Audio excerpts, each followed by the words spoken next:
The blood-soaked bandage around Vivian Orwell's arm did little to staunch the flow from the bullet wound. And as the stagecoach rattled violently over another rut in the unforgiving Colorado Trail, she bit back a cry of pain. Her wedding dress, once pristine white, now bore the crimson evidence of the ambush that had claimed the lives of her fiancé and everyone else aboard everyone except her. Georgetown, Colorado in 1876 was supposed to be the beginning of her new life, not where she would die alone, miles from town with night falling and the autumn air growing bitter. The stagecoach driver lay dead outside, the horses had fled, and Vivian had dragged herself back into the relative shelter of the overturned coach to await her fate. The distant sound of hoofbeats made her heart race. Bandits returning to finish what they'd started. With trembling hands, she reached for the small derringer her father had insisted she carry, though her vision was beginning to blur from blood loss and exhaustion. The hoofbeats grew louder, then stopped. Heavy boots crunched on gravel. "Hello? Anybody alive in there?" A deep voice called out, tinged with the distinctive drawl of the frontier. Vivian's hand shook as she aimed the tiny pistol toward the voice. "Stay back," she warned, her voice weaker than she'd intended. A silhouette appeared in the doorway, now facing skyward due to the coach's position blocking the fading daylight. A tall man in a worn leather duster and cowboy hat peered down at her. "Madam, I ain't with them who did this," he said carefully, his eyes taking in the carnage, then resting on her blood-soaked wedding dress. "I'm just passing through. Name's Daniel Everett. How do I know you're not one of them?" Vivian challenged, though the pistol was growing unbearably heavy in her weakening grip. "Because if I was, I wouldn't be wasting time talking." He shifted, and she saw he had holstered his gun. "You're hurt bad. Let me help you." The derringer slipped from Vivian's fingers as darkness began to creep into the edges of her vision. "I don't want to die," she whispered, more to herself than to him. In an instant, the cowboy had lowered himself into the coach and was kneeling beside her. He took her hand in his calloused one, his grip firm and warm. "Not while I'm still breathing here," he said with quiet determination, his blue eyes meeting hers. "I promise you that." As consciousness slipped away from her, Vivian felt herself being lifted by strong arms. Her last thought before the darkness claimed her was that at least she wouldn't die alone. When Vivian next opened her eyes, she was no longer in the wrecked stagecoach but in a small, rustic cabin. A fire crackled in a stone hearth, casting dancing shadows across rough-hewn log walls. She lay on a bed covered with thick wool blankets, her wedding dress gone, replaced by what felt like a man's shirt many sizes too large. Panic surged through her until a sharp pain in her arm reminded her of her injury. Looking down, she saw her wound had been cleaned and bandaged properly. "You're awake." The deep voice startled her. The cowboy Daniel, she recalled, sat in a chair nearby, whittling a piece of wood. He set it aside and approached cautiously. "Was starting to worry you might never come around. How long?" Her voice came out as a croak. 2 days, he answered, offering a cup of water. "You lost a lot of blood." As Daniel helped her drink, Vivian studied him properly for the first time. He was younger than she'd initially thought, perhaps 30, with weathered skin that spoke of years under the harsh western sun. His dark hair was overlong and a few days' worth of stubble shadowed his jaw, but his eyes were kind of startling blue that reminded her of mountain lakes. "The others?" she asked, though she already knew the answer. "I buried them proper," he said simply. "Found 7 bodies besides the driver. One in fancy clothes. Was he?" "My fiancé," Vivian confirmed, surprised by how little emotion accompanied the words. Her relationship with Thomas had been one of convenience, arranged by her father to secure business connections in the West. We were to be married in Georgetown. Daniel nodded solemnly. "I'm sorry, madam." "Vivian," she corrected. "Vivian Orwell, Miss Orwell." He cleared his throat. "This is my trapping cabin. We're about 15 miles outside of Georgetown. I couldn't risk moving you farther in your condition." "You saved my life," Vivian said, the reality of her situation settling in. "I don't know how to thank you." "No need for thanks. Any decent man would have done the same."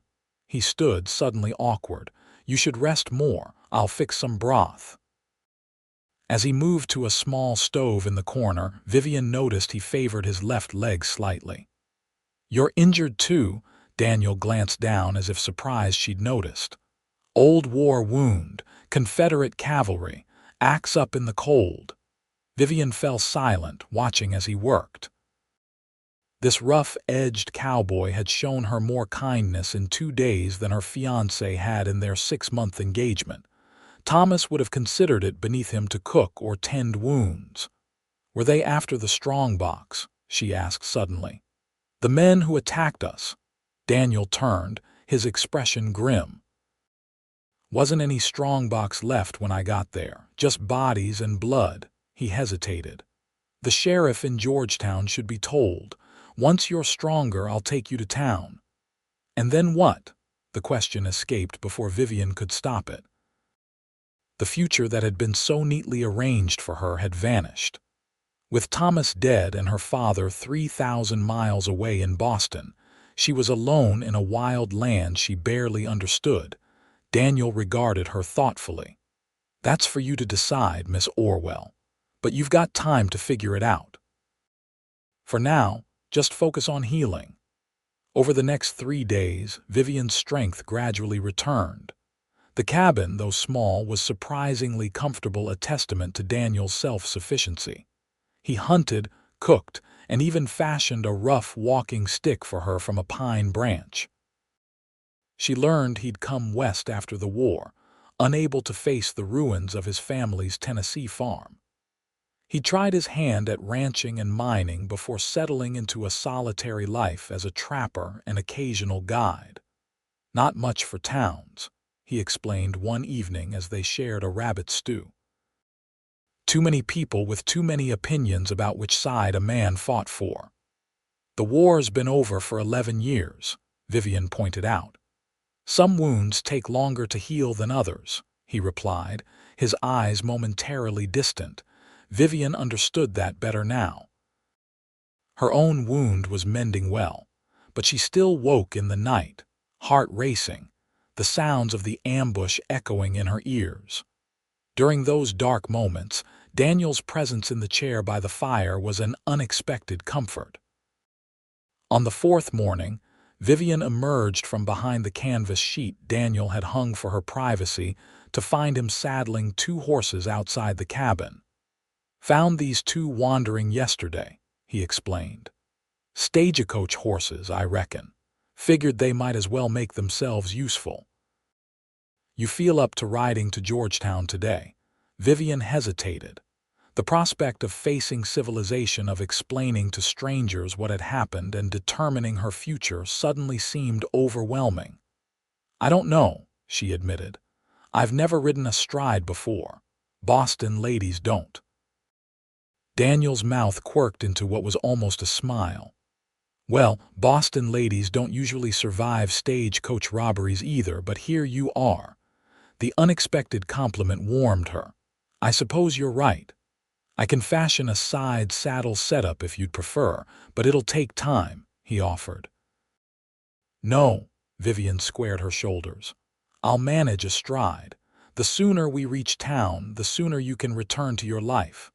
Something flickered across Daniel's face, disappointment perhaps, but it was gone so quickly she might have imagined it. "Right," he said, turning back to the horses. "We should make Georgetown by nightfall if we pace ourselves. I've packed some provisions." The journey was arduous for Vivian, unaccustomed as she was to riding. Her wounded arm throbbed, and every part of her body protested the unfamiliar position. Yet she found herself reluctant to complain, not wanting Daniel to think less of her. As they rode, the landscape opened up around them, towering pines giving way to sweeping vistas of the Rockies, their peaks still snow-capped even in autumn. The wild beauty of it caught Vivian's breath more than once. "It's magnificent," she murmured as they paused to rest the horses beside a mountain stream. "Different from Boston, I expect," Daniel said, handing her a canteen. "Boston has its own beauty," Vivian replied, "but it's contained. Controlled, this feels. Free," he finished for her. Their eyes met, and something passed between them, an unspoken understanding that transcended their different backgrounds. For a moment, Vivian forgot her pain, her uncertain future, the propriety that had governed her entire life. She was simply a woman, alive against all odds in the presence of a man who had kept his promise to her. The moment broke when Daniel cleared his throat and turned away to refill the canteen. "We should keep moving. Daylight's burning." Georgetown came into view as the sun began its descent, a cluster of wooden buildings nestled in a mountain valley, with the telltale structures of silver mines dotting the surrounding hillsides. Despite its remote location, the town displayed a level of prosperity that surprised Vivian. Well-dressed gentlemen and ladies moved along wooden sidewalks alongside miners and cowboys. "Silver's brought money to these parts," Daniel explained, noticing her expression. "Georgetown's one of the more civilized mining towns. Even has a hotel with proper beds and a restaurant that serves something besides beans." The mention of proper beds reminded Vivian of her situation. "I have no money," she realized aloud. "Everything I owned was in my trunk on the stagecoach." Daniel frowned. "Hadn't thought of that." After a moment's consideration, he added, "I know the sheriff. He's a good man. Once you explain what happened, he'll likely see you're taken care of until word can be sent to your people in Boston." The thought of becoming a charity case made Vivian's stomach twist, but she had few alternatives. "Thank you," she said stiffly. "I'll repay any expenses once I contact my father." They rode directly to the sheriff's office, a small building with a jail attached to one side. Sheriff Walter Jenkins proved to be a middle-aged man with kind eyes and a no-nonsense manner. He listened gravely as Vivian recounted the ambush, occasionally asking a clarifying question. "Been hearing rumors of a new gang working these parts," he said when she finished. "Sounds like them, all right. Brutal bunch. You're lucky Everett here found you when he did." He turned to Daniel. "And you say you buried the bodies?" "Yes, sir. Marked the graves best I could. Wasn't much left to identify most of them after the buzzards had been at them." The blunt words made Vivian flinch, but she appreciated his honesty. She'd need to write to Thomas's family in San Francisco. They deserved to know what had happened, even if her own grief felt strangely muted. "Miss Orwell will need accommodations," Daniel said, "and a telegraph sent to her father in Boston." Sheriff Jenkins nodded. "I'll arrange a room at the Grand Hotel. As for expenses, the stage company has policies for survivors of attacks. They'll cover your immediate needs while we sort things out." He looked at Vivian sympathetically. "You've been through an ordeal, madam. Get some rest tonight and we'll talk more tomorrow." Outside the sheriff's office, the reality of parting from Daniel suddenly loomed before Vivian. He had become her anchor in the chaos, and the prospect of facing Georgetown alone, even with the sheriff's help, left her feeling adrift. "I don't know how to thank you properly," she said as they stood on the boardwalk, the evening activity of the town swirling around them. "Told you before, no thanks needed."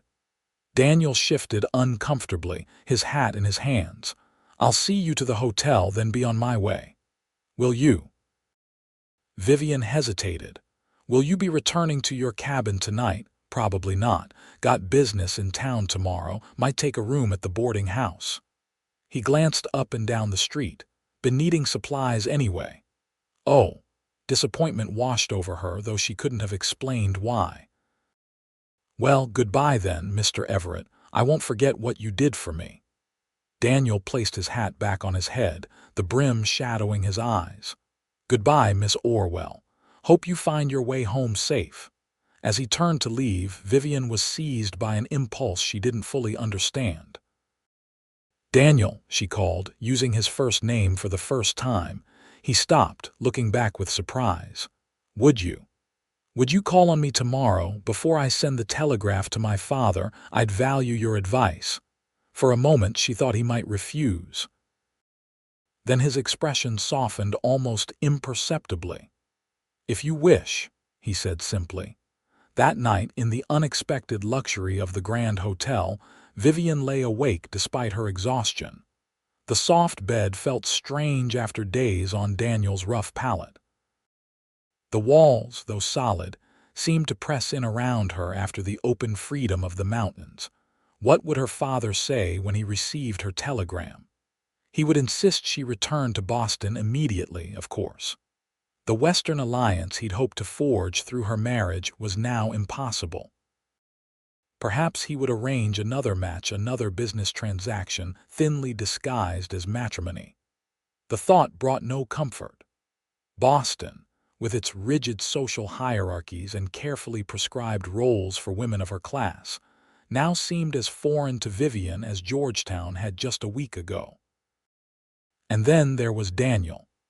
In their short acquaintance, he had shown her a different kind of strength than she'd been raised to value. Not the strength of wealth or social position, but of self-reliance, of quiet competence, of keeping one's word even to a stranger. Morning brought no clarity, but it did bring Daniel, appearing at her door precisely at 10 o'clock as they'd arranged. He'd shaved and wore a clean shirt beneath his worn leather vest, though he still looked out of place amid the hotel's attempts at Eastern elegance. "You're looking better," he observed as they settled in the small hotel restaurant. "Color's back in your cheeks." "I feel stronger," Vivian admitted, "though I'm not sure I'm ready for the journey back to Boston." "Is that where you'll go?" Daniel stirred sugar into his coffee, his eyes fixed on the swirling liquid rather than her face. "It's expected." Vivian toyed with her napkin. "My father will send money for the passage once he receives my telegram." "And what do you want?" The directness of the question startled her. "I'm not sure anyone has asked me that before," she confessed after a moment. Daniel looked up then, his blue eyes searching hers. "Maybe it's time someone did." Before Vivian could respond, a commotion at the hotel entrance drew their attention. A well-dressed man with a silver-tipped cane was engaged in heated conversation with the hotel manager, his voice rising with each word. "I don't care what your policies are. My niece was to arrive on Tuesday's stage from Denver. When it failed to appear, I made inquiries. Now I learned there was a massacre and a survivor is staying in your establishment. I demand to see her at once." Vivian's breath caught. "That's Vernon Blackwood, Thomas's uncle.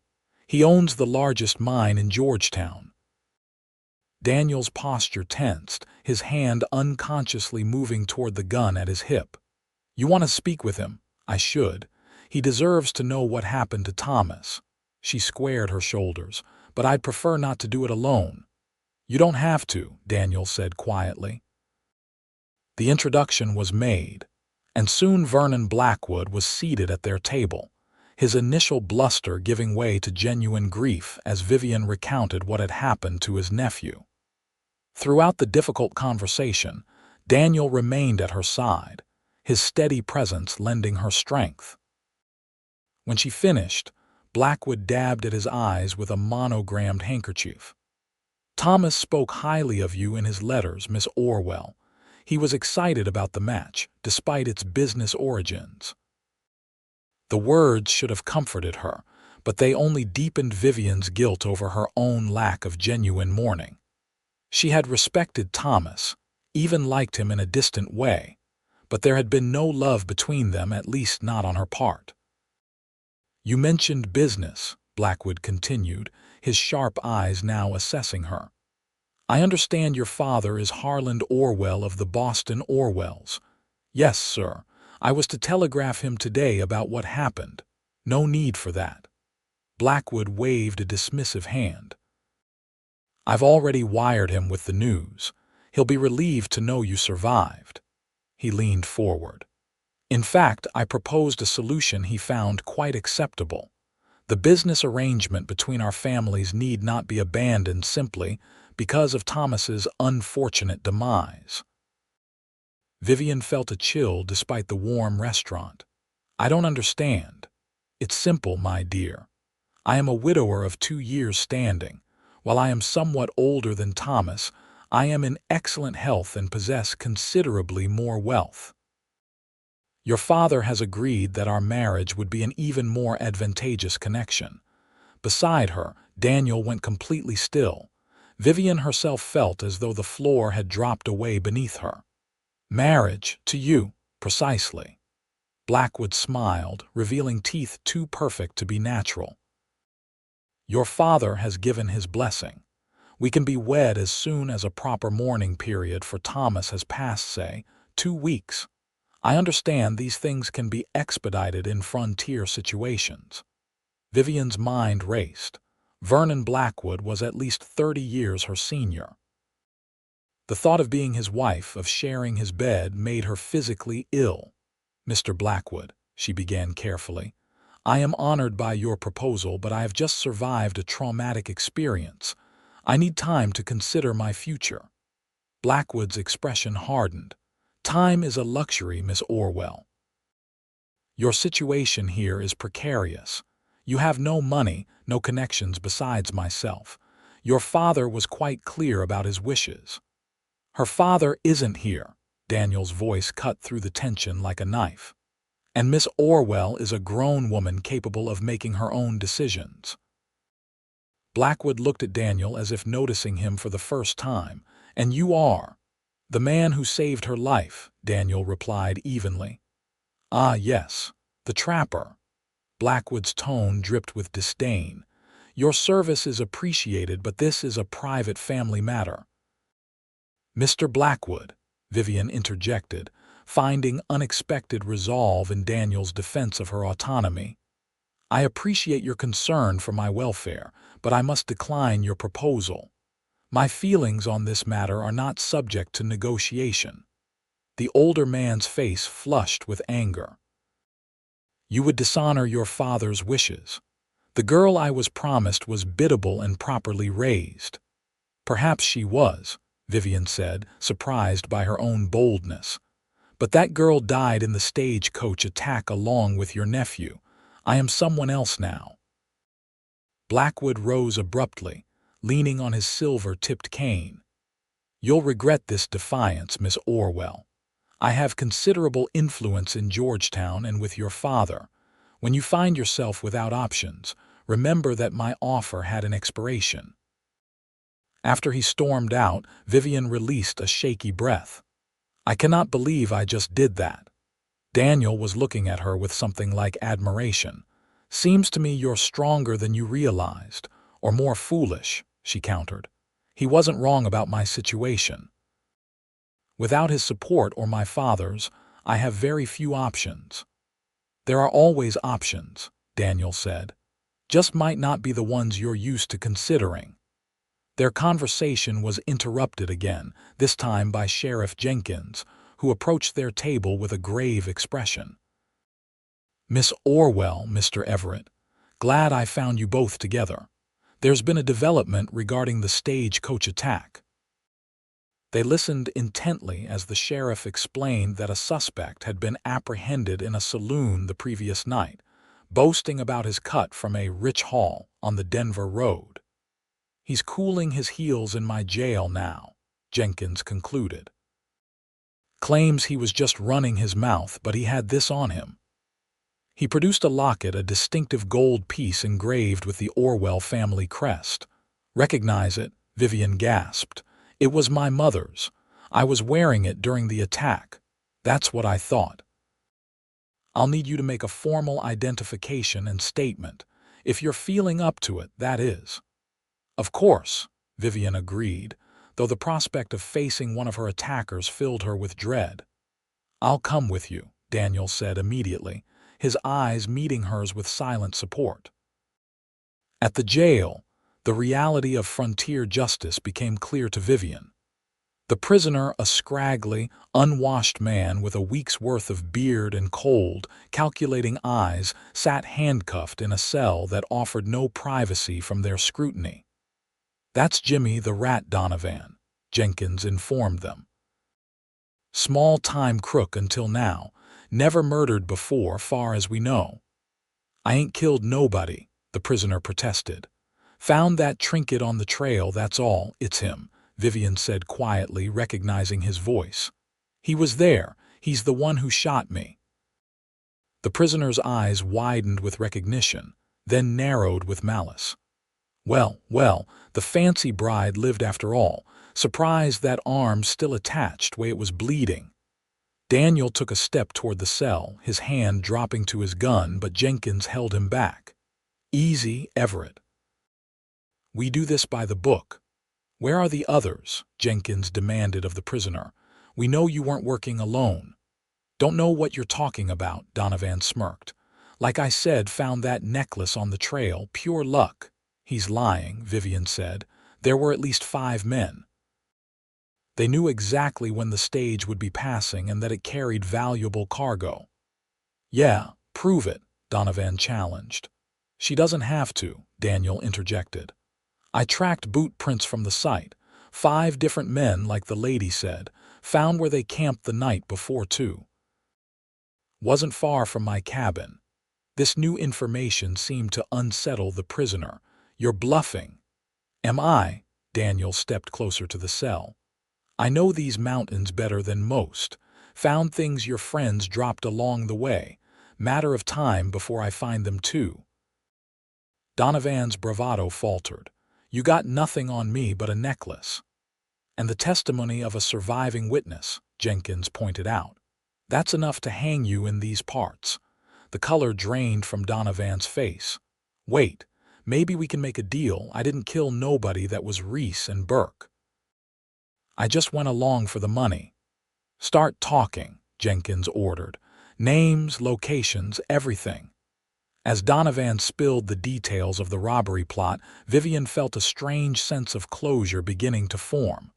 Justice would be served, at least in part, but the revelations didn't end there. "Wasn't our idea," Donovan insisted. "We was hired, paid half up front to rob the stage and make sure nobody survived to tell about it." "Hired by whom?" Jenkins pressed. Donovan hesitated, eyes darting between them. "Don't know his real name, called himself the gentleman. Older fellow, fancy clothes, talked like he had money." A chill ran through Vivian. She glanced at Daniel, who had clearly made the same connection she had. "This gentleman," Daniel said carefully. "Did he walk with a cane, silver tip on it?" Donovan's eyes widened. "How'd you know that?" Outside the sheriff's office, Vivian leaned against the wall, struggling to process what she'd learned. "Vernon Blackwood ordered the attack. He wanted me dead along with Thomas." "Makes a certain kind of twisted sense," Daniel said grimly. "With both of you dead, he'd have sole control over whatever business arrangements were being made between your families." "But why propose marriage to me now?" Covering his tracks, Jenkins suggested, joining them outside. "If you became his wife, you'd never testify against him. And if you happened to meet with another accident after the wedding, well, he'd inherit whatever was meant to come to Thomas through you." Vivian shuddered. "What happens now?" "I'll question Blackwood," Jenkins said, "but we'll need more evidence. Donovan's testimony alone won't be enough to convict someone of Blackwood's standing." "He'll deny everything," Vivian said. "And my father, he trusts Blackwood implicitly." "Then we find proof that can't be denied," Daniel said firmly. Donovan mentioned the other gang members are holed up at an abandoned mine east of town. If we can capture them, get more testimony." "We?" Jenkins raised an eyebrow. "Since when are you deputized, Everett?" "Since Miss Orwell's life is still in danger," Daniel replied. "Blackwood doesn't know what Donovan has told us. But once you question him, he'll realize the game is up. He'll either run or try to eliminate the threat." "The threat being me," Vivian concluded, a chill running through her. Daniel nodded grimly. "We need to get you somewhere safe until this is resolved." "My cabin," Jenkins offered. "It's outside town and only a few people know about it. My deputy can escort Miss Orwell there while we organize a posse to go after the rest of the gang." "I'll take her," Daniel countered. "No offense, Sheriff, but I don't know your deputy. I'm not entrusting her safety to a stranger." Jenkins studied Daniel for a moment, then nodded. "Fair enough, but be careful, Everett. Blackwood has money and connections if he realizes what we're doing." "I understand." Daniel turned to Vivian. "Pack whatever you need. We leave within the hour." By mid-afternoon, they were miles from Georgetown, following a narrow trail that wound through dense pine forests. Vivian, dressed now in practical clothing purchased hastily before their departure, a split riding skirt and sturdy blouse, felt her world shifting beneath her yet again. "How much farther to the sheriff's cabin?" she asked, as they paused to rest the horses. "Another hour or so," Daniel replied, scanning their back trail with wary eyes. "You holding up all right? Physically, yes. Emotionally?" She shook her head. "I keep thinking about Thomas. Did he know? Was he part of his uncle's scheme?" "Hard to say," Daniel said carefully. "But from what you've told me about him, it doesn't sound like he was the type to get his hands dirty with murder." "No," Vivian agreed. "He was ambitious, but not cruel. I think he was a victim just like I was meant to be." They rode in companionable silence for a while, the forest around them alive with the sounds of birds and small animals. Despite the circumstances, Vivian found herself appreciating the wild beauty that surrounded them. Boston seemed like another world entirely, one she was no longer sure she wanted to return to. "Can I ask you something?" Daniel said suddenly. "Of course. Back at the hotel when Blackwood proposed, you turned him down before you knew he was behind the attack. Why?" Vivian considered the question. "It wasn't just his age, though that was part of it. It was the presumption that I had no say, that my future could be decided between him and my father without any regard for my wishes." She paused. "And I think, perhaps the attack changed me more than I realized." "Facing death makes one reconsider what truly matters," Daniel nodded slowly. "Near death has a way of doing that. Have you faced it? Besides the war, I mean." "Few times." His eyes grew distant. "Mountain cat got me once, about 3 years back, laid me up for weeks. Had a lot of time to think about my life and the choices I'd made." "What conclusion did you reach?" Vivian asked, genuinely curious. A ghost of a smile crossed Daniel's face. "That I was tired of being alone." The simple admission hung in the air between them, loaded with meaning neither was ready to fully acknowledge. The sheriff's cabin proved to be smaller and more rustic than Daniel's, but it was clean and secure, with thick shutters for the windows and a heavy bar for the door. As Daniel started a fire in the stone hearth, Vivian found herself watching his movements with an awareness that had nothing to do with gratitude. "Sheriff stocked some basic provisions," he said, examining the small pantry. "We should be comfortable enough for a few days." "A few days." Vivian hadn't considered the timeline. "How long do you think this will take?" Daniel straightened, his expression serious. "Hard to say.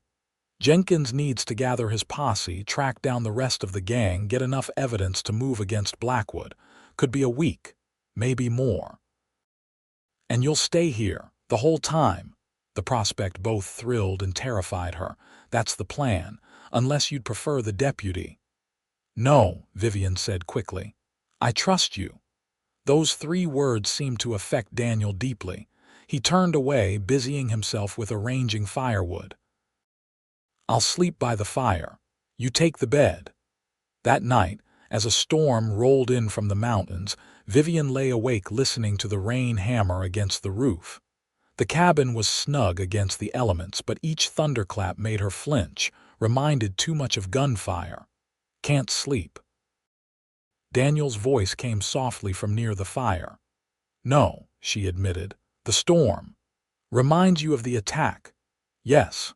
A log shifted in the fireplace, sending up a shower of sparks. In the momentary brightness, Vivian could see Daniel sitting up, his silhouette outlined against the flames. "Would it help if I talked, just to give you something else to focus on?" "It might," she said gratefully. Daniel began to speak then, his deep voice a counterpoint to the storm's violence. He told her about his childhood in Tennessee, about his mother's garden and his father's skill with horses. About joining the Confederate cavalry at 17, believing in a cause that now seemed hollow in retrospect. About the bullet that had shattered his knee at the Battle of Nashville, ending his war but saving him from the final, futile months of a losing fight. He spoke of coming west, of learning to trap and hunt, of the solitude that had been both blessing and curse. And as he talked, Vivian felt herself relaxing, the thunder becoming just weather rather than an echo of violence. "You're a good man, Daniel Everett," she said softly when he finally fell silent. "I've made my share of mistakes," he replied. "Done things I'm not proud of. Haven't we all?" Sleep was tugging at her now, her eyelids growing heavy. As she drifted off, she thought she heard him say, "Not someone like you," but she couldn't be certain. The next morning dawned clear and crisp, the storm having washed the world clean. They fell into an unexpectedly comfortable routine over the following days, Daniel hunting and checking his trap lines, Vivian keeping the cabin in order and experimenting with the limited cooking supplies.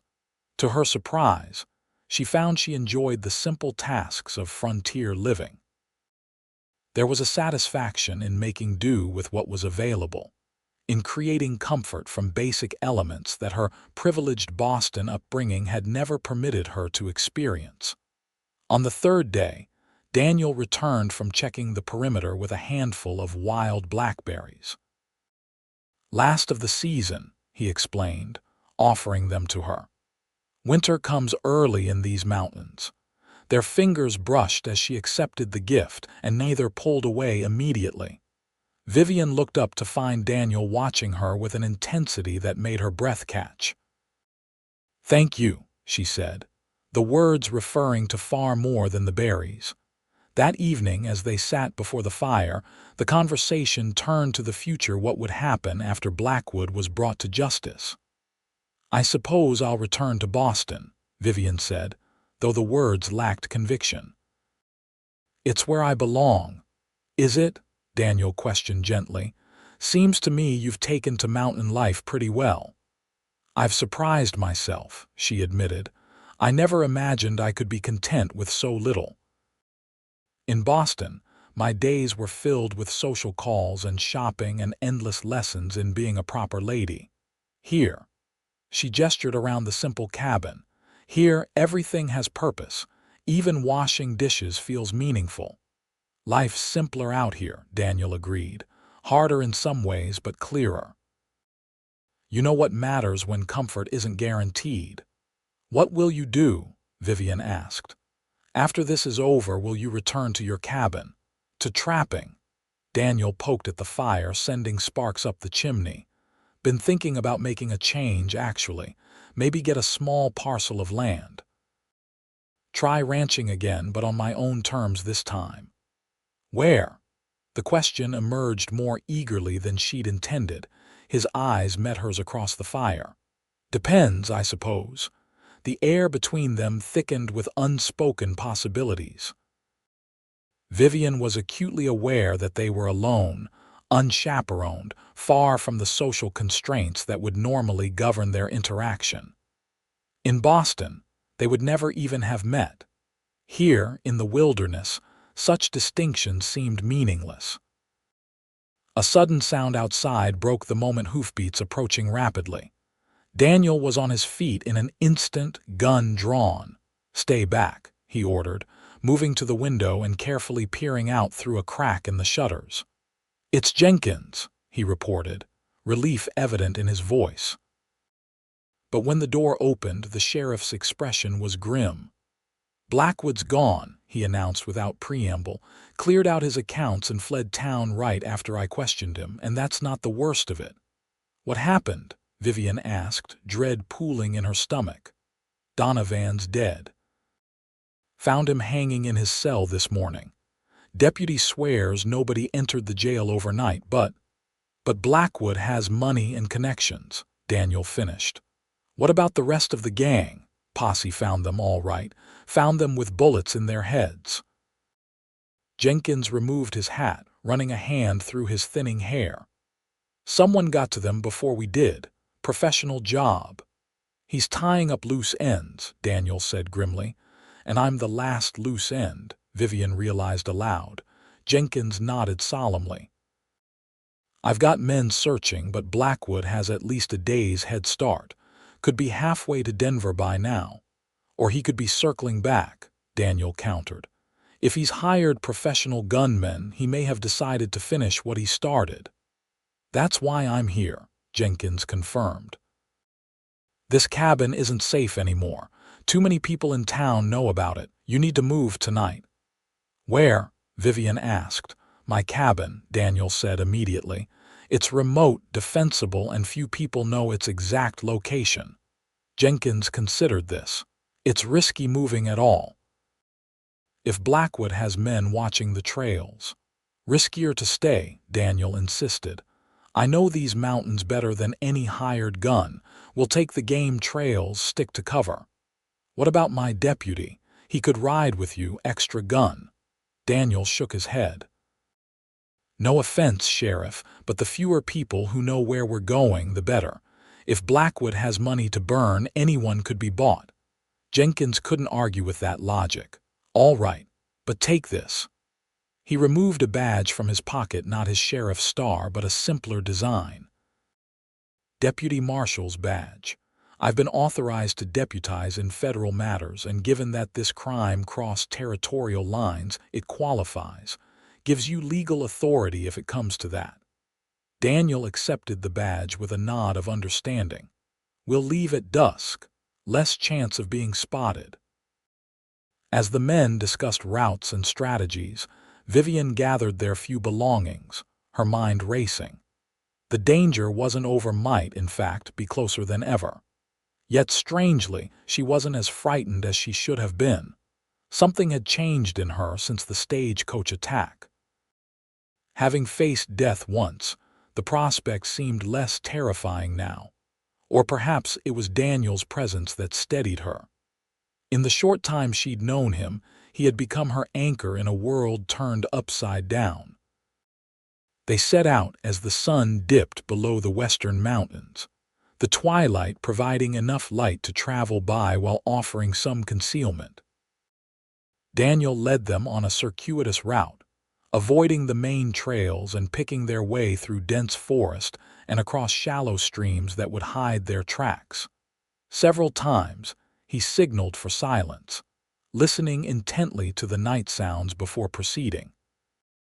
Each time, Vivian held her breath, straining to hear what had alerted him, but detected nothing beyond the normal forest noises. "How much farther?" she whispered after they had been traveling for what felt like hours. 2 miles, maybe 3, Daniel murmured back. "We're taking the long way around." The moon had risen, casting silver light through the trees and creating a patchwork of shadow and illumination on the forest floor. Beautiful, Vivian thought, but dangerous. They would be visible to anyone watching from higher ground. As if reading her thoughts, Daniel guided them into a thicker stand of pines, where the moonlight barely penetrated. "We'll rest the horses for a few minutes," he said softly, dismounting and helping her down. His hands lingered at her waist longer than necessary, and Vivian found herself leaning into his strength.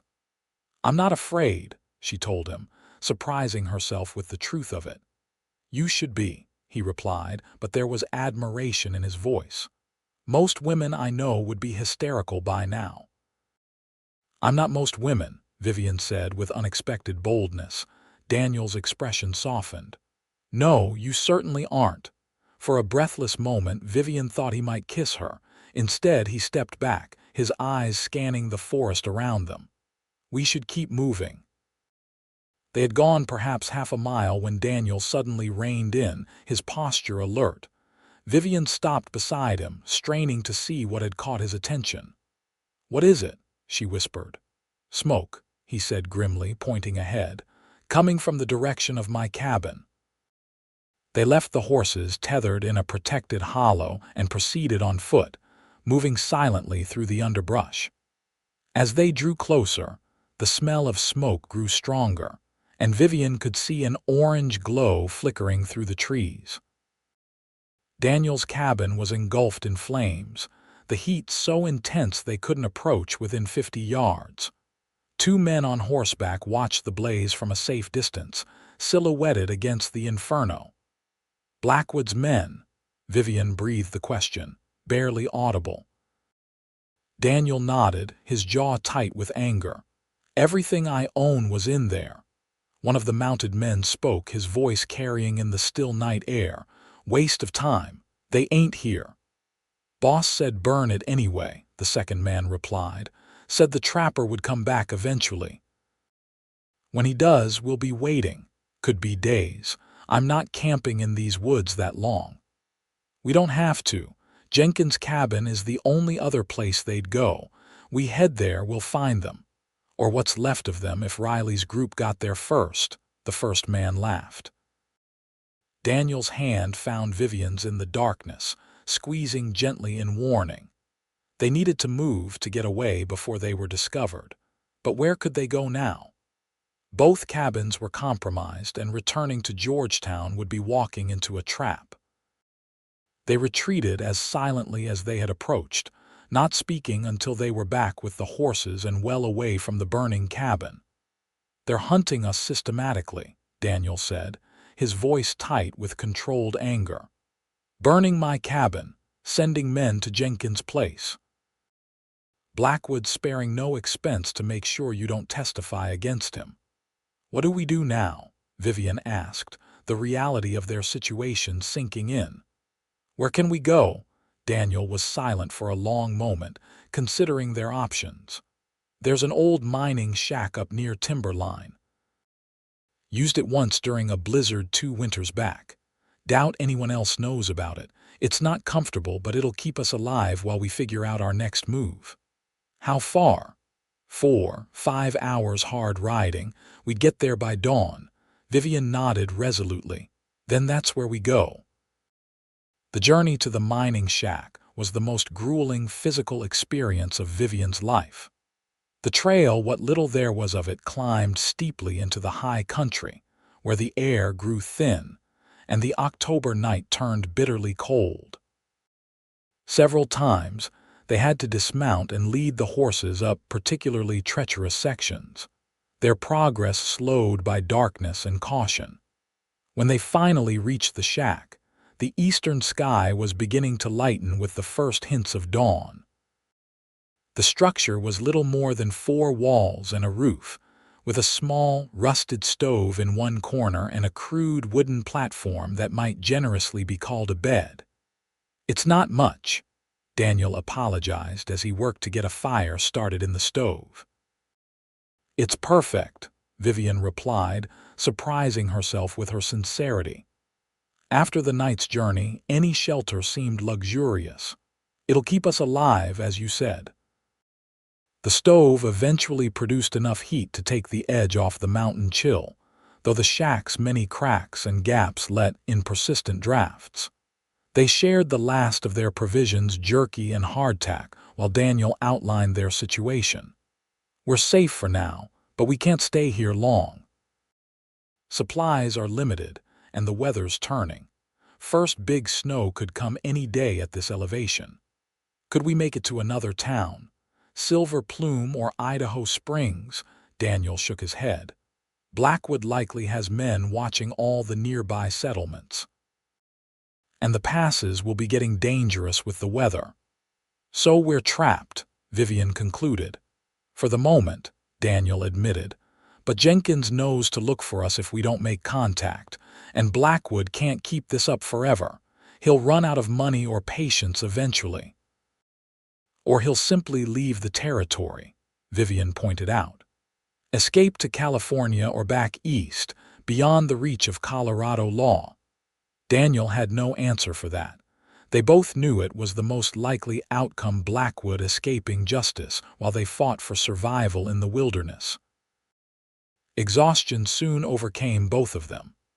Despite the cramped quarters and uncertain future, they slept deeply, huddled near the stove for warmth. Vivian woke hours later to find Daniel gone, a brief note explaining he'd gone hunting and to check the surroundings. Alone in the small shack, she took stock of their situation more thoroughly. The mining operation had been abandoned years ago, judging by the thick layer of dust and the deteriorated state of the few remaining tools. Yet the shack itself was relatively sound, its log construction sturdy enough to withstand mountain weather. With nothing else to occupy her, Vivian set about making the space more habitable. She swept the dirt floor with a bundle of pine branches, repaired a shutter that hung askew, and organized their meager supplies. The simple tasks kept her mind from dwelling on the danger that had driven them to this remote hideaway. When Daniel returned mid-afternoon with a brace of rabbits and a handful of wild onions, he paused in the doorway, taking in the transformed space. "You've been busy," he observed, a hint of admiration in his voice. "Idle hands invite the devil's work," Vivian quoted her grandmother, then smiled. "Or so I was always told, though I suspect Grandmother Orwell would be scandalized to see me now. Because you're living in sin with a former Confederate soldier in a mining shack." Daniel's attempt at humor didn't quite mask the underlying concern in his voice. Among other things, Vivian took the rabbits from him and began preparing them for cooking, a skill she'd picked up during their days at Jenkins' cabin. "Did you see any sign of pursuit?" "Nothing fresh," Daniel reported, removing his coat and hat. "Found some old tracks down by the creek, but they could have been from the original miners. No one's been up this way in months from the looks of it." The relief was palpable. For tonight at least, they were safe. As the rabbits simmered with wild onions in a pot balanced precariously on the small stove, Daniel shared what else he'd discovered during his scouting. "There's game in these hills: deer, rabbits, grouse. We won't starve. And I found a spring about a quarter-mile west that hasn't frozen yet. Clean water. So we could survive here," Vivian said, thinking aloud. "For a while at least," Daniel nodded slowly. "If we had to, but it would be a hard life, especially once winter sets in proper. This high up, snow can last till May. What other choice do we have?" "We wait a few days," Daniel decided. "Let Blackwood's men get tired of searching. Then I'll try to make contact with Jenkins, see what's happening in town." It was a sensible plan, but as the days passed, Vivian found herself less and less eager to leave their mountain refuge. Despite the hardships, the cold nights, the limited food, the constant vigilance, there was a freedom in their isolation that she had never experienced before. Here, she wasn't Harland Orwell's daughter or Thomas Blackwood's intended. She was simply Vivian, a woman discovering strengths she hadn't known she possessed. She learned to skin and prepare game, to identify edible plants, to bank the fire in the stove so it would last through the night. Small accomplishments, perhaps, but they filled her with a quiet pride. And then there was Daniel. Away from the constraints of society, their relationship evolved with a naturalness that both surprised and delighted Vivian. They talked for hours about books they had read, places they had seen, dreams they had harbored. He taught her to shoot his spare revolver, standing behind her to guide her aim, his breath warm against her neck. On the fifth night, as they huddled together for warmth beneath all the blankets they possessed, Vivian finally asked the question that had been on her mind since Georgetown. "What did you mean when you said you were tired of being alone?" Daniel was quiet for so long she thought he might not answer. When he did, his voice was soft but clear in the darkness. "After the war, I couldn't go home. Too many memories, too much loss. So I drifted west, taking whatever work I could find. Never stayed anywhere long, never let anyone get close." He paused. "It was easier that way. No attachments meant no pain when it was time to move on." "And now," Vivian prompted gently. "Now." His hand found hers beneath the blankets. "Now I'm not so sure that's the right way to live." Vivian's heart quickened at his touch, at the meaning behind his words. "I've been thinking," she said carefully, "about what I'll do when this is over, if Blackwood is caught or if he escapes beyond our reach. And I don't want to go back to Boston." The admission felt like stepping off a cliff, terrifying but exhilarating. "There's nothing for me there except a life I never chose." Daniel shifted to face her, though in the darkness she could barely make out his features. "What do you want, Vivian?" "I want to stay in Colorado," she said firmly. "I want to build something of my own, not inherit someone else's dream. I want—" She faltered, suddenly unsure of her boldness. "What?" His voice was gentle, encouraging. "I want a chance to see if what I feel for you could grow into something lasting." The silence that followed her declaration seemed endless. Then Daniel's hand cupped her cheek, his touch infinitely tender. "I've been half in love with you since I found you in that stagecoach," he confessed. "Trying to tell myself it was foolish, that a woman like you would never look twice at a man like me once the danger was past."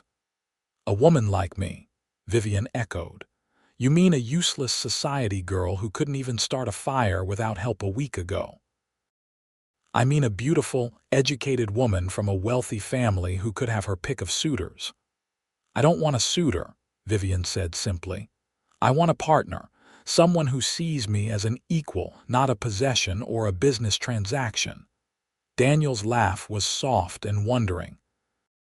"Is that how you see me?" "As your equal."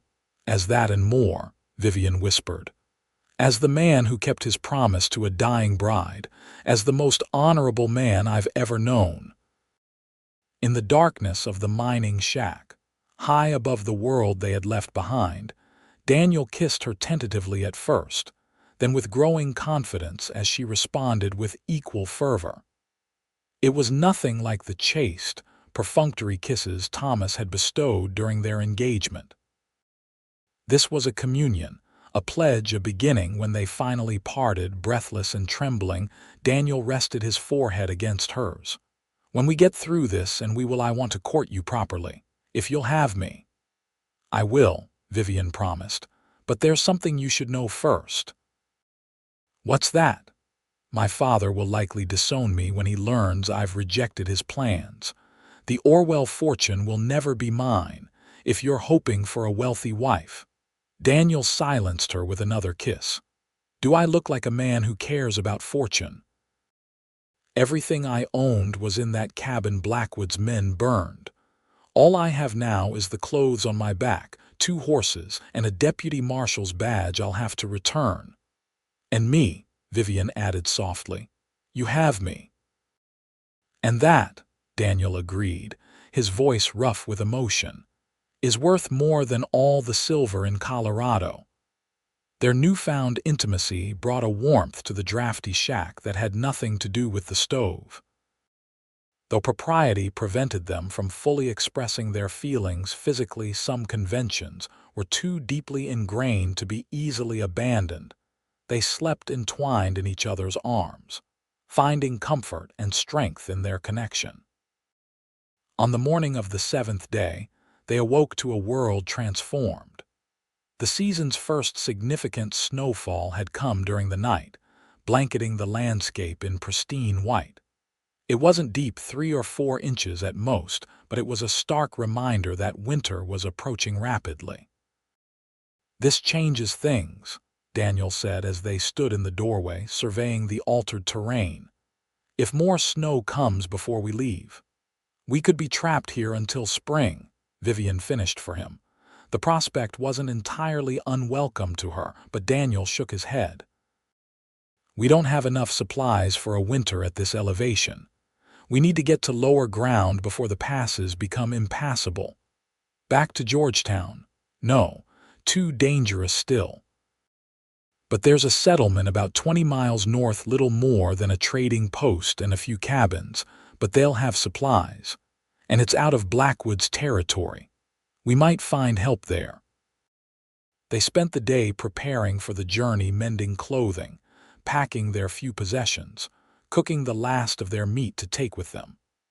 As Vivian worked, she found herself humming softly, an old hymn her mother had sung during her childhood. "You have a beautiful voice," Daniel commented, pausing in his task of checking the horse's tack. Vivian smiled, surprised by the compliment. "My mother insisted on music lessons from the time I could talk, said a lady's voice was her most graceful instrument." The memory brought a pang of unexpected homesickness. "She would be scandalized by all this, but I think she would like you." "Would she?" Daniel seemed genuinely curious. "She valued honesty above all else, said you could forgive almost anything in a person except deceit." Vivian folded a blanket with careful precision. "She died when I was 16, consumption. I'm sorry. After she was gone, Father became more practical, more focused on business advantages." Vivian sighed. "The marriage to Thomas was his idea entirely. I sometimes wonder if Mother would have allowed it." "From what you've told me of her, I doubt it," Daniel said gently. They planned to leave at first light the following morning. That night, huddled together beneath their blankets, they spoke of the future, tentative plans that grew more detailed as they talked, a shared vision taking shape between them. "There's land available south of Denver," Daniel told her. "Good grazing country. With a small investment, a man could start a modest ranch, build it up over time." "Where would the investment come from?" Vivian asked practically. "As we've established, neither of us has much in the way of resources." Daniel hesitated. "I've been saving, not much, but enough for a start." "Had it hidden in the cabin?" "Oh, Daniel, I'm sorry, the fire." "No," he interrupted. "I kept it buried outside under the big pine east of the clearing, if Blackwood's men didn't find it." Hope flickered in Vivian's chest. "So we could actually do this, start a ranch together." "It wouldn't be easy," he cautioned. "Nothing like the life you're used to. Hard work, little luxury, at least at first." "I'm stronger than I look," Vivian reminded him, "and I learn quickly." Daniel's chuckle was warm against her hair. "That you do." He paused, then added more seriously, "But there's your father to consider. He might come looking for you once he learns you're alive." "Let him," Vivian said with newfound confidence. "I'm of age. He has no legal authority over me, especially here in the territories." "He could make things difficult." "He could," she acknowledged. "But I think in time he might understand. He was young once too, though it's hard to imagine now, and he did love my mother in his way." They fell asleep with plans and possibilities dancing in their minds, the future no longer a fearful uncertainty, but a promising horizon. Dawn brought another light dusting of snow and a crystalline clarity to the air. They set out as planned, the horses picking their way carefully down the steep trail that led from the mining shack. The going was slow but steady, and by mid-morning they had descended enough that the snow gave way to frosted ground. Daniel led them along game trails and abandoned mining paths, avoiding the more established routes where Blackwood's men might be watching. The day was clear but cold, the sun offering little warmth despite its brightness. They had been traveling for perhaps 5 hours when Daniel suddenly reined in, his posture alert. "Riders," he said softly, pointing to a ridge about half a mile ahead. "3 of them heading this way." Vivian strained to see, catching a glimpse of mounted figures silhouetted against the sky. Blackwood's men, can't tell from here, but were exposed on this trail. Daniel scanned their surroundings, looking for cover. "There's a box canyon about a quarter-mile back. We can hole up there, let them pass." They retraced their route to the canyon. Daniel had spotted a narrow ravine with high walls and a single entrance. It offered good protection, but was also a potential trap if they were discovered. "Stay with the horses," Daniel instructed as they dismounted in the shelter of the canyon. "Keep them quiet. I'll watch from those rocks." He pointed to a formation near the canyon's mouth that would provide a vantage point while offering concealment. Vivian nodded, taking the reins of both horses and speaking to them softly, calming them. She watched as Daniel moved into position, his Winchester rifle at the ready. Time stretched agonizingly. The only sounds were the occasional stamp of a horse's hoof and the whisper of the wind through the pines that clung to the canyon walls. Then, faintly, came the creak of saddle leather and the dull thud of hooves on the trail outside. The riders were passing directly by the canyon entrance. Vivian held her breath, one hand on her borrowed revolver. If they were discovered, there would be nowhere to run. A voice drifted to them on the cold air. "Waste of time. They're probably halfway to Denver by now." "Boss says check every trail," another voice replied. $10,000 for the girl, dead or alive, that's good money. If we find her, these mountains are big and winter's coming on. Keep your eyes open. Trapper knows these hills, but he's got a woman slowing him down." The voices faded as the riders continued past the canyon, unaware of how close they had come to their quarry. Daniel remained in his position for a long time after the sounds had disappeared, ensuring the danger had truly passed. When he finally returned to Vivian's side, his expression was grim. Blackwood's raised the stakes. $10,000 would hire a lot of guns. "It's blood money," Vivian said, fighting to keep her voice steady. "He must be desperate, or confident he can escape the law if he eliminates the only witness." Daniel helped her mount, his movements efficient but gentle. "We need to change our plan. That settlement I mentioned, we can't risk it now. Too many people who might recognize us or who have heard about the bounty." "Then where do we go?" Daniel considered for a moment.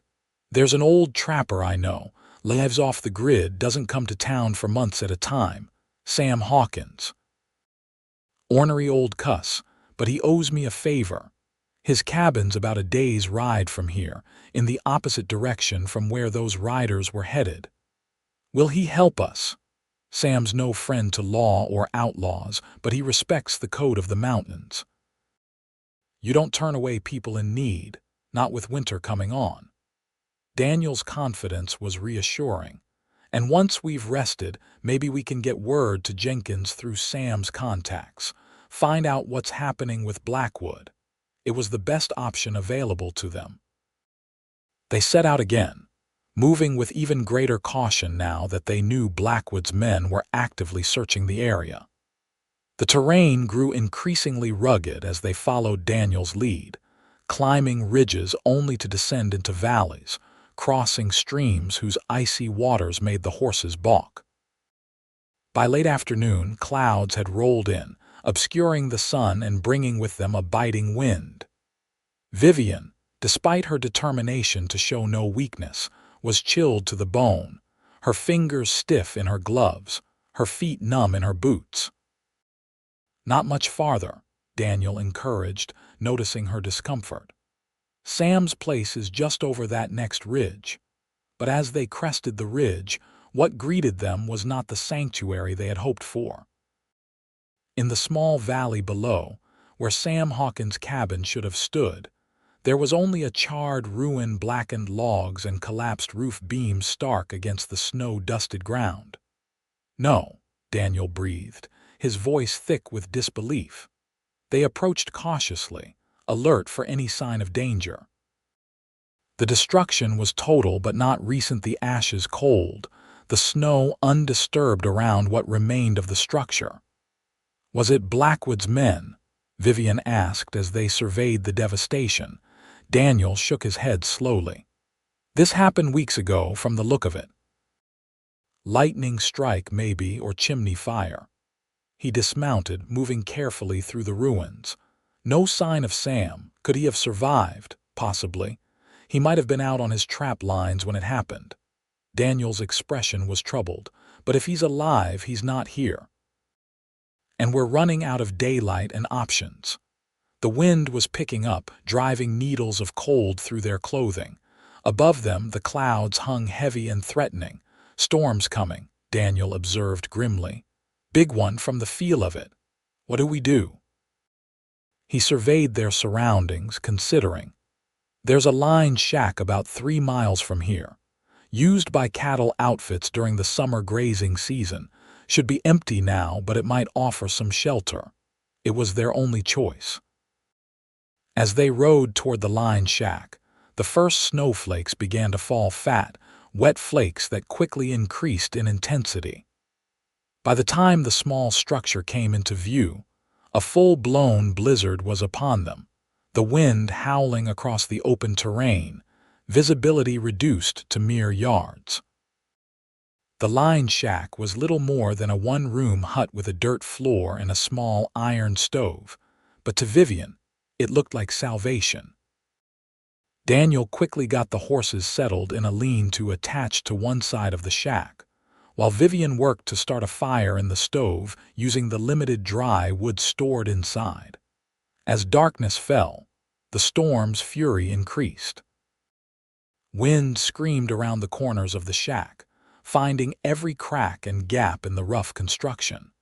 Snow built up against the walls and drifted across the single window.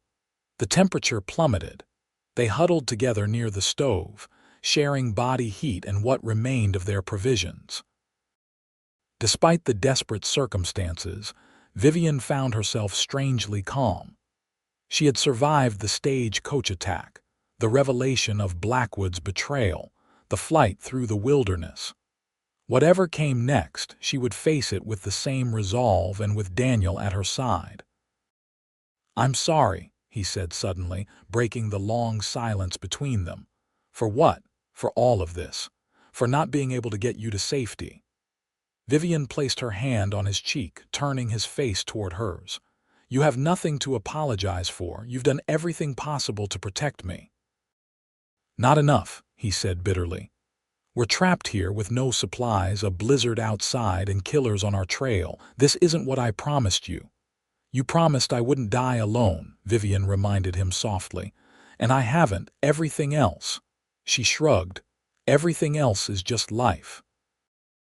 Unpredictable, challenging, but worth fighting for." Daniel's eyes searched hers, finding there a strength that matched his own. "Vivian Orwell," he said with quiet wonder, "you are the most extraordinary woman I have ever known." "And you," she replied, "are the only man I've ever truly wanted to build a life with. Whatever comes tomorrow, we face it together." As if to underscore her words, the wind gave a particularly violent howl, rattling the shack's flimsy door. They both turned toward the sound, then back to each other. Daniel's expression softened and he drew her closer, his arms encircling her protectively. "Together," he agreed, and kissed her a kiss that held both promise and possibility, despite the dangers that surrounded them. They slept fitfully that night, taking turns feeding the stove to keep the bitter cold at bay. By morning, the storm had passed, but it had left behind a transformed landscape, snow piled in drifts taller than a man in some places, every tree and bush encased in crystalline white. Daniel surveyed their situation from the doorway, his breath fogging in the frigid air. "We're snowed in for now," he reported. "Trail will be impassable until some of this melts, which could be days at these temperatures." "What about supplies?" Vivian asked practically. "We have enough food for maybe 2 days if we stretch it. Water we can get from snow." He rubbed his chin thoughtfully. "I might be able to hunt if the game hasn't all gone to ground during the storm." It wasn't an encouraging assessment, but it was honest. They would make do with what they had and hope for a break in the weather. The day passed slowly as they conserved their energy and supplies. Daniel managed to shoot a snowshoe hare that ventured too close to the shack, providing them with a meager but welcome meal. They talked of inconsequential things, favorite books, childhood memories, the first time they had seen the Rockies. Anything to keep their minds off the precariousness of their situation. As dusk approached, bringing with it an even deeper cold, the distant sound of voices shattered their fragile peace. Daniel was on his feet instantly, rifle in hand, signaling for Vivian to stay low and quiet. The voices grew closer, men calling to each other as they struggled through the deep snow. Not bothering to conceal their approach. "Tracks lead this way. Check the shack." Daniel positioned himself by the window, rifle aimed at the doorway. "Get behind the stove," he ordered Vivian in a whisper. "If shooting starts, stay down." Vivian obeyed, her hand on her revolver, heart racing.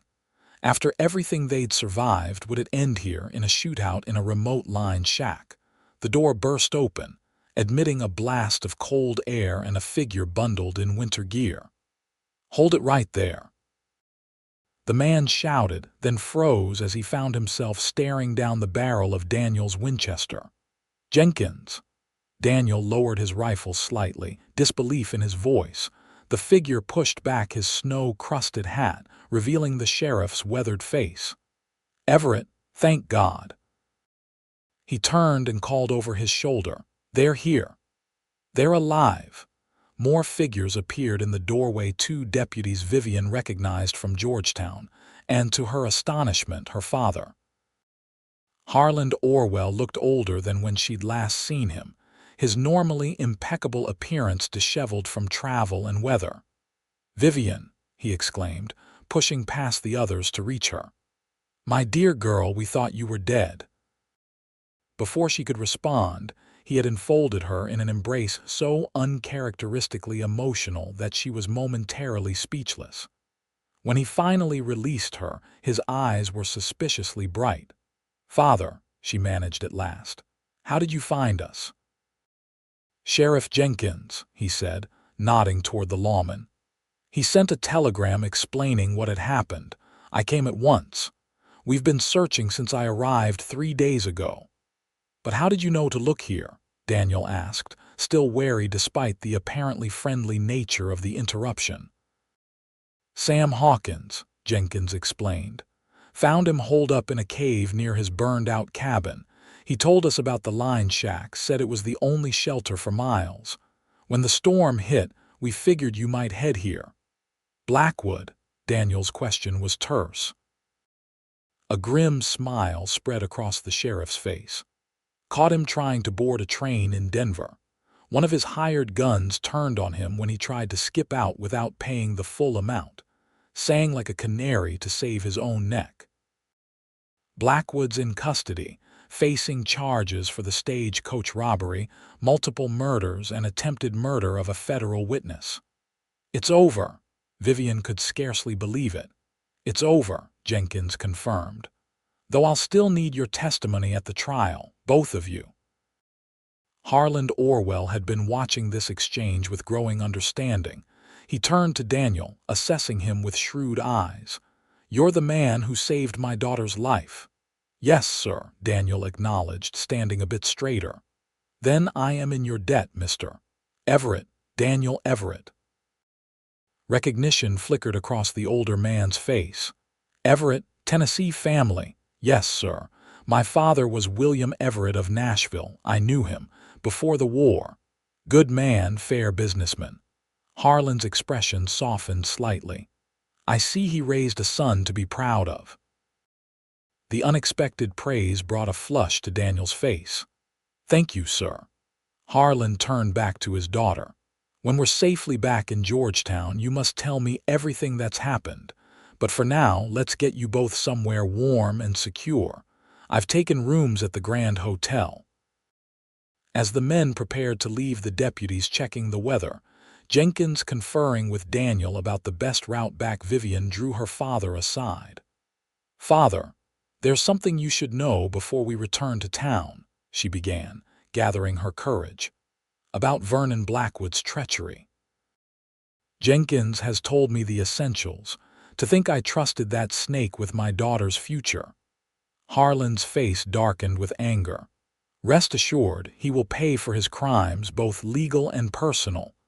It's not about Blackwood, Vivian pressed on. It's about my future. Harlan's expression turned cautious. What about it? I won't be returning to Boston. She spoke firmly, though her heart raced. My life is here now in Colorado.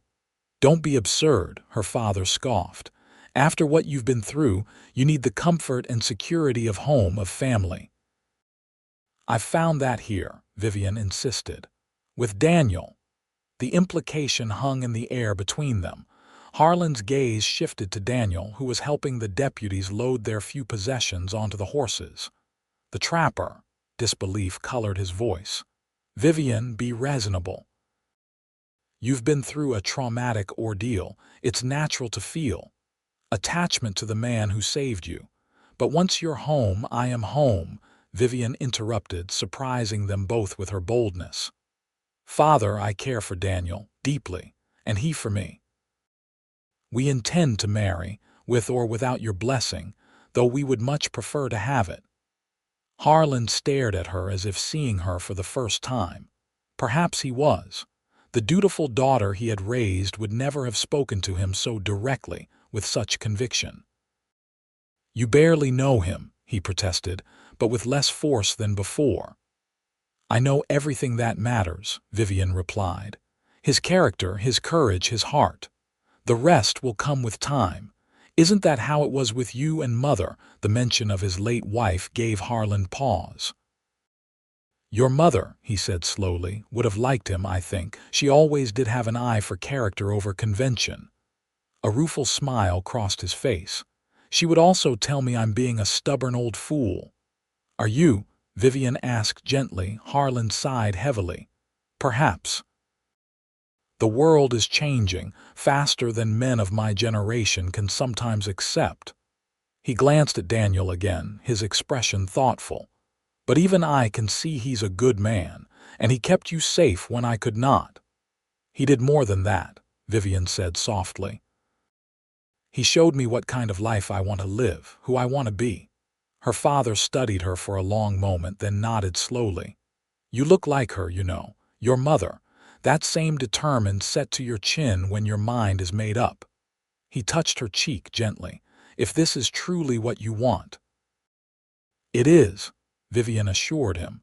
Then I suppose I'll have to get to know my future son-in-law better. Harlan straightened his shoulders. And perhaps invest in this Colorado ranch he plans to start, as a wedding present, of course. Tears of relief and joy sprang to Vivian's eyes. Thank you, Father. The journey back to Georgetown was arduous but uneventful. The deep snow made travel slow, but with Jenkins and his deputies leading the way, they found the clearest paths through the drifted landscape. Harlan insisted on riding beside his daughter, his protective instincts clearly awakened by the ordeal she had endured. Daniel rode ahead with Jenkins, occasionally glancing back to check on Vivian. Each time their eyes met, a silent understanding passed between them, a promise of the future they would build together. Georgetown welcomed them with a mixture of curiosity and relief. The story of Blackwood's treachery and the brave bride who had survived to testify against him had spread throughout the territory, growing more dramatic with each telling. Vivian found herself something of a local celebrity. though the attention made her uncomfortable. True to his word, Harland Orwell set about getting to know Daniel, spending long hours in conversation with the man his daughter had chosen. Whatever reservations he still harbored, he kept to himself, recognizing that Vivian's happiness was what mattered most. The trial was held in Denver 3 weeks later. Vivian's testimony, delivered with calm dignity despite the harrowing details she recounted, was instrumental in securing Vernon Blackwood's conviction. He was sentenced to hang for his crimes, a justice that brought Vivian no joy, but did provide a sense of closure. With the threat finally behind them, Daniel and Vivian were free to begin planning their future in earnest. They were married on a clear December day in Georgetown's small church, with Harland giving the bride away and Sheriff Jenkins standing as Daniel's best man. Vivian wore a simple gown of ivory satin deliberately different from the elaborate wedding dress that had been stained with blood in the stagecoach attack. This new beginning would be marked by simplicity and sincerity, not ostentation. The ranch Daniel had spoken of became a reality the following spring, with land purchased south of Denver as planned. Harland's investment, considerably more generous than either Daniel or Vivian had expected, allowed them to start with a solid foundation. Good breeding stock, proper equipment, and a comfortable if modest home. "It's not Boston," Daniel observed as they stood on the porch of their newly completed house, surveying the rolling grassland that stretched to the distant mountains. "No," Vivian agreed, leaning against his shoulder. "It's better." Life on the frontier was everything Vivian had expected: challenging, unpredictable, occasionally harsh. But it was also profoundly rewarding. She learned to ride astride without a second thought, to manage a household with limited resources, to assist with calving and branding. Her hands grew calloused, her skin tanned by the Colorado sun, her body strong from daily work. By their first anniversary, the Barrow Ranch, named for both their surnames combined, was showing promise of success. Daniel's knowledge of horses and cattle, combined with Vivian's unexpected head for business, proved a formidable partnership. Neighboring ranchers who had initially scoffed at the Boston lady playing cowgirl were gradually won over by her determination and genuine interest in their community. Harland visited twice that first year, each time staying longer than planned. The crusty Boston businessman found unexpected common ground with his frontier son-in-law, particularly in their shared love for Vivian and their commitment to building something lasting. "You've done well," he told them during his autumn visit, as they sat on the porch watching the sunset paint the mountains in shades of gold and crimson. "Both of you, this is a fine operation you're building." "We have you to thank for much of it," Daniel acknowledged. "Your investment made all the difference." Harland waved away the gratitude. "Good business sense is all. I recognize potential when I see it." His eyes twinkled with uncharacteristic humor. "Besides, where else could I invest in both cattle and my first grandchild at the same time?" Vivian placed a hand on her slightly rounded belly, still hardly showing beneath her practical ranch clothing. "We were planning to tell you tonight at dinner. My dear girl, I've been watching you turn green at the smell of coffee for 3 days." Harland chuckled. "I may be old, but I'm not blind." As twilight deepened into night, Vivian reflected on the extraordinary journey that had brought her to this moment. A little more than a year ago, she had been a pampered Boston socialite, engaged to a man she barely knew, heading west to a future others had designed for her. Now she was a rancher's wife, an expectant mother, a woman who had faced death and discovered her own strength in its shadow. And beside her sat the man who had made it all possible, the cowboy who had held her hand when she thought she would die alone and promised her she wouldn't. Not while he was still breathing. Daniel caught her watching him and smiled, the expression softening his weathered features. "What are you thinking about so seriously, Mrs. Everett?" "About promises kept," she replied, taking his hand in hers, "and about how sometimes the worst day of your life can lead to the best." "Philosophy from my practical wife," he teased gently. "The mountains must be working their magic on you."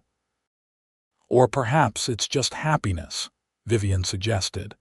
"It has a way of making one contemplative."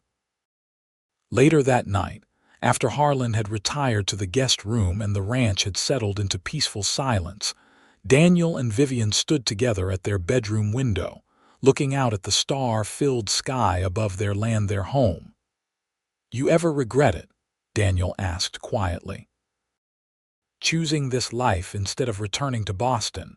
Vivian turned to face him, her expression serene in the moonlight that spilled through the window. "Not for a single moment," she assured him. "This is where I belong, where we belong."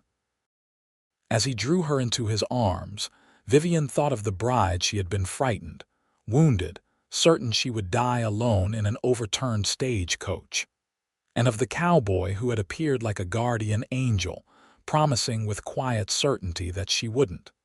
Not while he was still breathing. It was a promise he had kept through danger and hardship, through blizzards and gunfire, through the transformation of two separate lives into one shared journey. And as their child grew beneath her heart, tangible evidence of their love and hope for the future, Vivian knew it was a promise that would endure for all the years to come.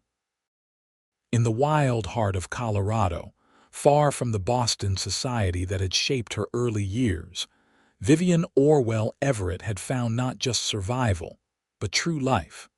Not just a husband, but a partner in every sense. Not just a home, but a place where her spirit could soar as free and boundless as the western sky. And that, she knew with bone-deep certainty, was worth every hardship, every danger, every moment of fear she had endured. For what she had gained in return was beyond price. A love as vast and enduring as the mountains themselves, and a future limited only by the horizon.